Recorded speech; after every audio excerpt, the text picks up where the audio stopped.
always thought my office was my sanctuary, the one place where life felt predictable. But that changed the moment I found a leather notebook tucked behind my desk drawer. It wasn't mine, but it had my name written on the very first page, dated 3 days into the future. Before we dive into this mystery, please subscribe to the channel. I'd also love to hear from you. What is your profession? And have you ever found something at work that simply didn't belong?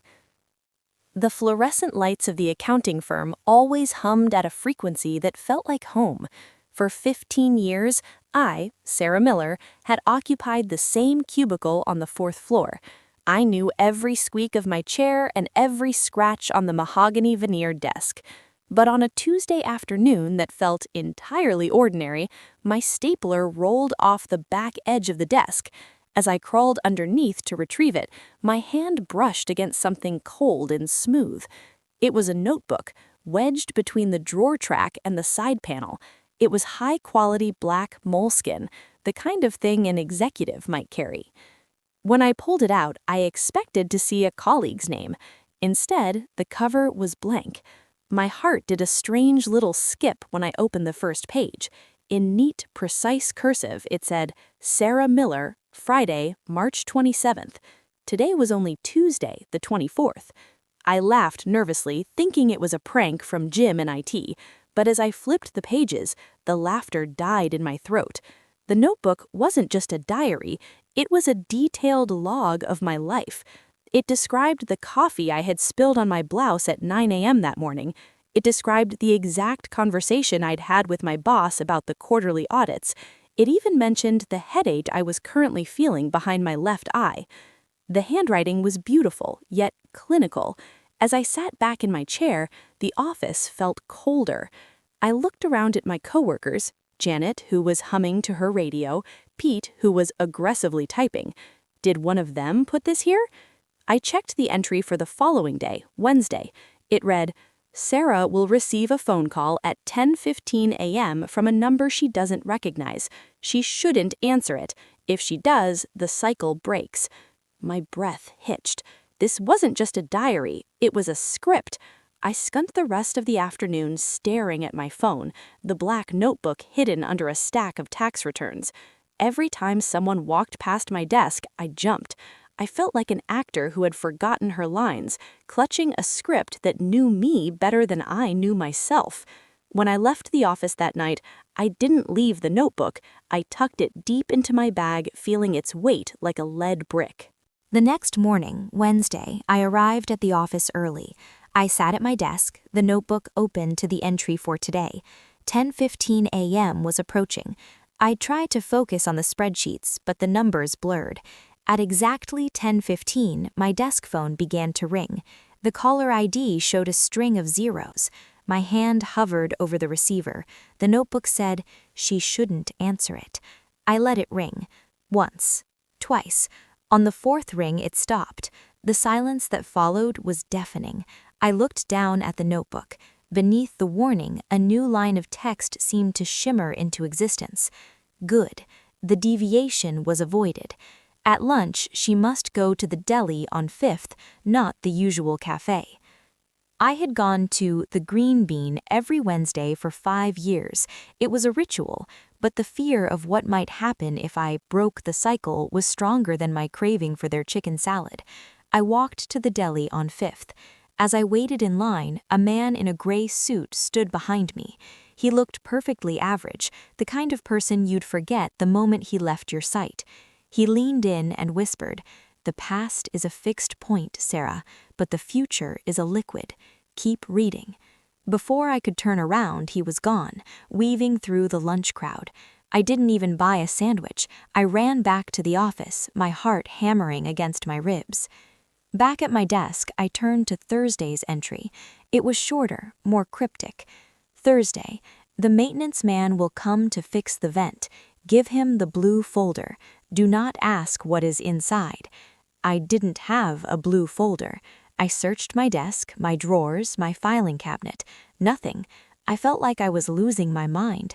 Was this a psychological experiment? A cruel joke played by the management to test employee loyalty?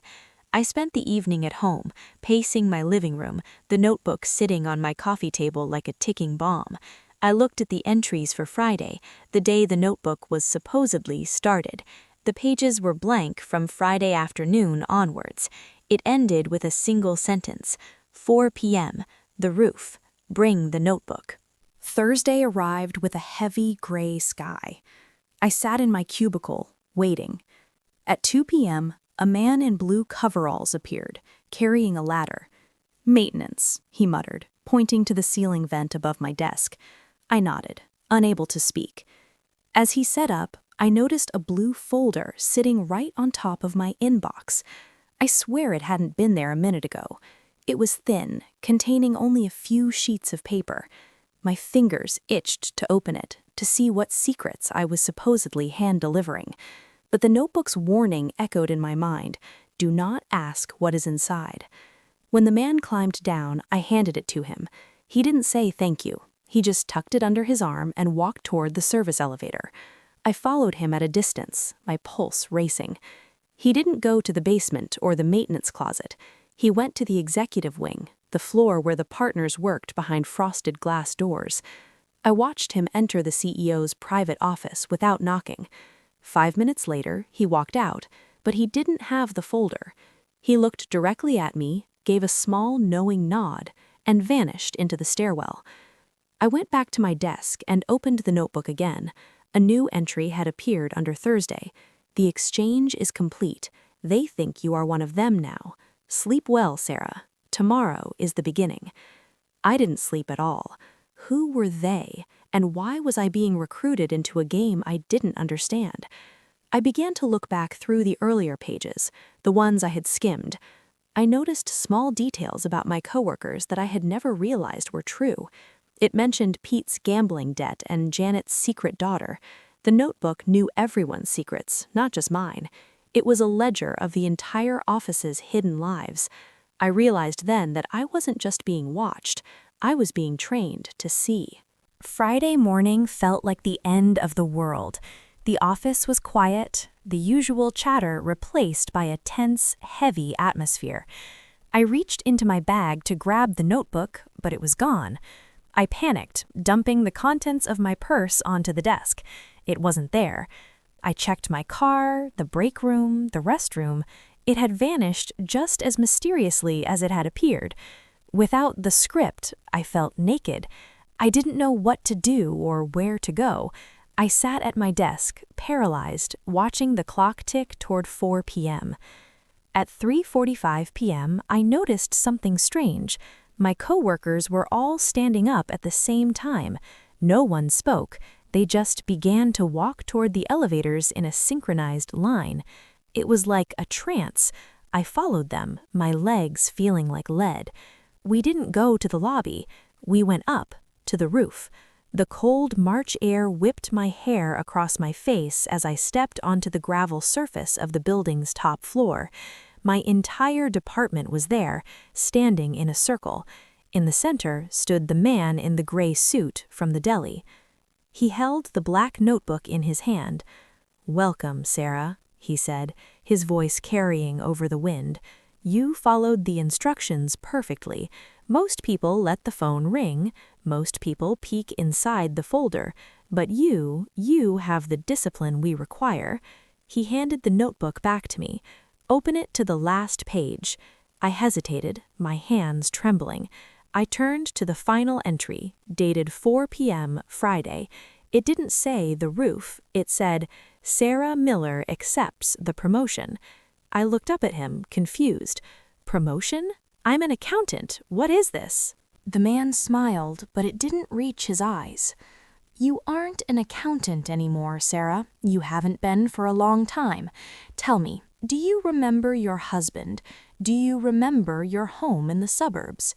I blinked. Of course I did. His name was... I reached for the memory, but it was like grasping at smoke. I tried to picture my house, but all I could see were the gray walls of my cubicle. A wave of vertigo hit me. I looked at Janet and Pete.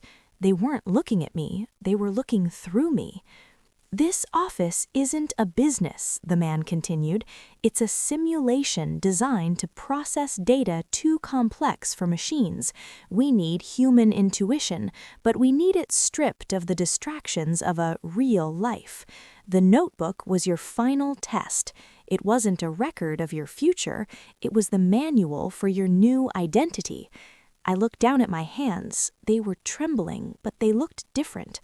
Older, more calloused. I looked back at the notebook. The handwriting in the book, it wasn't a stranger's, it was mine. I had written the instructions to myself. Every prediction was just a memory of a previous cycle I had already lived. The twist wasn't that someone was watching me. The twist was that I was the one in charge. I was the manager of this strange, simulated reality. And every time I grew too close to waking up, I wrote myself a notebook to guide myself back into the fold. I looked at the man in the gray suit. "How many times have we done this?" I asked. He checked his watch. "This is your 12th iteration, Sarah, and you've never been this fast. Congratulations." He stepped aside, revealing a door on the roof I had never noticed before. "Ready to see the real office?" I looked at the notebook one last time, then tossed it off the edge of the building. I didn't need the script anymore. I walked through the door.